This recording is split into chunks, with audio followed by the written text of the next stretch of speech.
Hey everyone, welcome back. In this video, I'll be showing you guys how to fix WhatsApp backup stuck or not completing.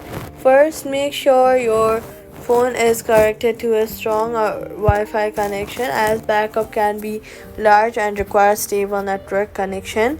Next, check your cloud storage or your iCloud and ensure that you have enough space available. Then restart your phone and try backup again. Head over to your app store, search for WhatsApp, and make sure that the app is updated to the latest version. Updating your app ensures you have all the latest files and bug fixes, so always update your app.